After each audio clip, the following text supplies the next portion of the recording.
sapu-sapu, spesies invasif yang merusak keseimbangan ekosistem.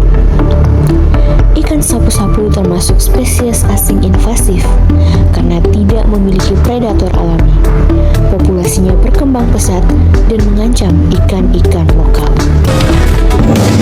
Selamat datang dalam liputan informatif kami.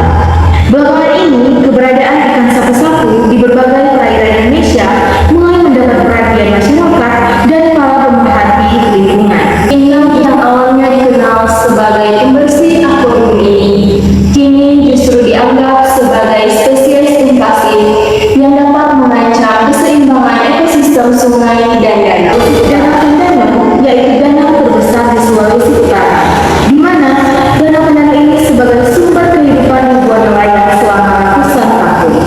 Namun, belakangan ini ada spesies baru yang perlahan mulai mendominasi perairan danau.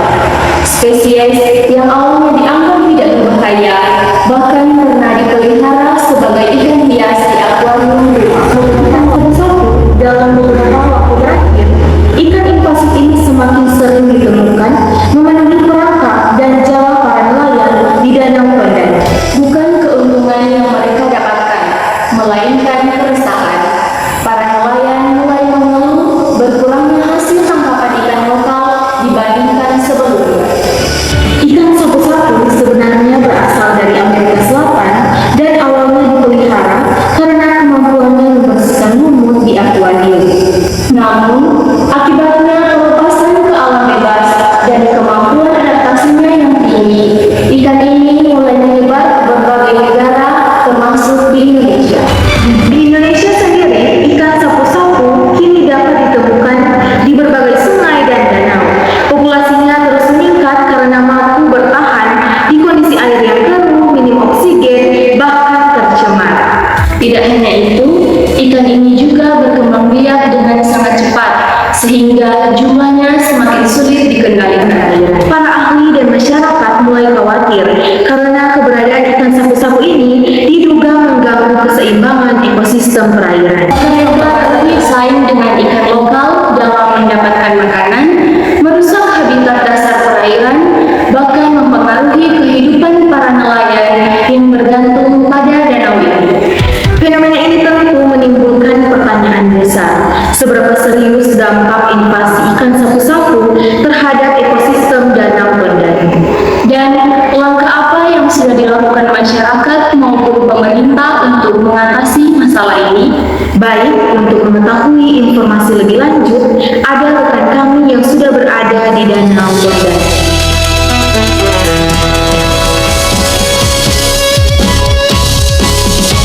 Baik, terima kasih Flora dan Gracia. Ya, saat ini saya sedang berada di Danau Tondano, tempat di mana ikan sapu-sapu mulai berkembang biak. Banyak nelayan mengatakan bahwa populasi ikan sapu-sapu semakin meningkat dari tahun ke tahun. Hal ini diduga memengaruhi keseimbangan ekosistem dan keberadaan ikan lokal di danau ini. Lalu, bagaimana kondisi sebenarnya? Kita akan menanyakan kepada masyarakat sekitar. Kami akan mencoba mencari tahu langsung melalui wawancara dengan masyarakat sekitar. Langsung saja kita ke wawancara. Halo Sobat Sains, pada sore hari ini kami sedang bersama dengan narasumber kami. Selamat sore Bapak, boleh memperkenalkan diri terlebih dahulu? Selamat sore. Kalau saya ini nelayan dari Danau Tondano, nama Hendro Kando.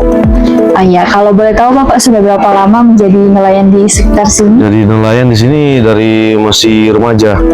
Oh iya, Bapak, jadi kami kan membahas tentang ikan sapu-sapu. Nah, Iya. kami ingin bertanya kapan dan bagaimana pertama kali Bapak menemukan ikan sapu-sapu mulai berpopulasi di Danau Tondano ini? Ini sebenarnya waktu awal itu dengar dari teman katanya banyak sapu-sapu di Kuala Tondano.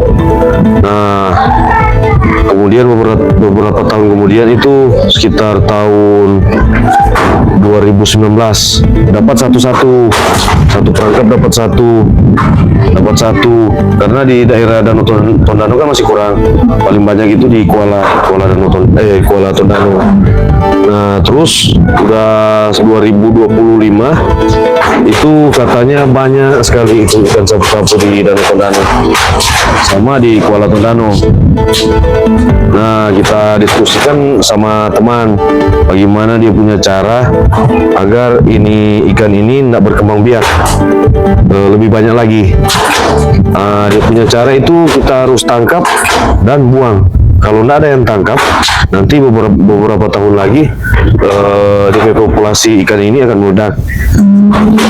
Iya Bapak, jadi bagaimana kira-kira, apakah ada analisis dari Bapak bagaimana kira-kira ikan sapu-sapu ini bisa tiba-tiba ada di Danau Tondano? Karena seperti yang kita ketahui ikan ini kan habitatnya sebenarnya ada di Amerika. Iya. Terus tiba-tiba ada di Danau Tondano. Kira-kira dari Bapak mengetahui bagaimana penyebab ikan ini? Ini sih mungkin ada yang sudah bosan pelihara di akuarium terus dilepas di danau atau di Kuala.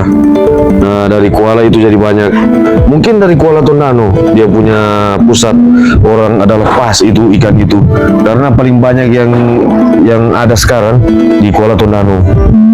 Jadi itu akibat dari orang-orang yang tidak bertanggung jawab, sehingga nelayan yang menjadi korban di sini ya Bapak. Nah, apa dampak yang paling Bapak rasakan sejak ikan sapu-sapu ini semakin banyak di Danau Tondano ini? Nah, kalau seperti yang 10 tahun lalu nelayan itu cari ikan di Kuala Tondano itu nggak ada sapu-sapu, banyak ikan mujair, payangka, sama ikan-ikan yang lain.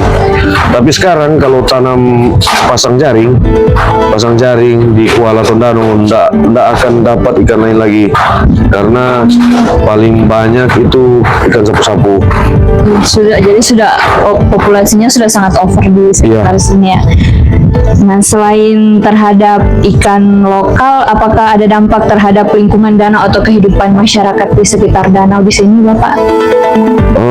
Kalau yang di sekitar danau sini sih belum. Soalnya kan dia punya populasi ikan ini masih kurang. Yang di Danau Tondano masih kurang. Kalau yang di Kuala Tondano itu memang paling banyak. Dia punya dampak sebentar, mungkin beberapa tahun lagi baru bisa dirasakan memang. Menurut Bapak, apa solusi yang paling efektif untuk mengurangi populasi ikan sapu-sapu di Danau Tondano? Dia punya solusi ya mungkin ada dari nelayan-nelayan relawan, cari ikan sapu-sapu kalau ada waktu. Ini kalau mau digaji, siapa yang mau gaji kita? Nggak ada. Jadi hanya berharap itu ada relawan-relawan yang mau cari ikan ini, terus tidak dikembalikan lagi di danau atau di Kuala Tondano. Apakah sudah pernah ada upaya nyata dari masyarakat atau nelayan? Kalau dari nelayan sih hanya dari kita yang diskusikan sama beberapa nelayan. Kalau nggak ada yang mau arahkan, mau tangkap ini, nggak ada yang mau undang teman-teman, ayo kita tangkap ikan ini, pasti nggak ada yang mau pikirkan ini ikan ini, soalnya nggak menghasilkan. Seandainya menghasilkan ya pasti banyak orang yang cari ikan ini. Apakah upaya dari masyarakat dan nelayan itu sudah efektif dilaksanakan? Sebenarnya sih efektif ya, tapi bagaimana kalau hanya 3 orang? Tapi dari saya sih cukup bersabar. Semoga ke depan ada teman-teman yang lain mau ikut membantu saya di danau maupun atau di Kuala, mau tangkap ikan sapu-sapu ini untuk mengurangi populasinya. Kalau mau menghabiskan sih mustahil ya, soalnya kan populasi ikan sapu-sapu banyak sekali. Menurut Bapak, apa yang sebaiknya dilakukan oleh pemerintah ke depannya agar ekosistem di sekitaran danau sini tetap terjaga? Sebenarnya sih bagusnya memang dari pemerintah ada mungkin masyarakat yang cari, nelayan yang cari, ada harganya ikan itu, mau diapain itu, mau dibikin pupuk atau apa, itu tinggal dari pemerintah. Tapi kalau pemerintahnya diam-diam seperti ini kan susah. Jadi butuh kesadaran diri dari masyarakat itu sendiri dan Iya. memang butuh bantuan pemerintah untuk mencari apa sebenarnya manfaat dari ikan sapu-sapu Iya, agar harusnya begitu. punya nilai jual tersebut. Iya. Real, Pak.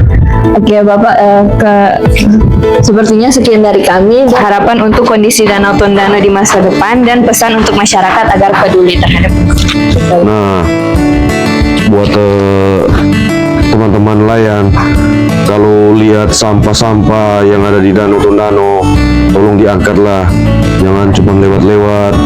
Kan banyak sampah-sampah. Kita juga ini di sini angkat sampah. Satu minggu itu bisa 3 karung.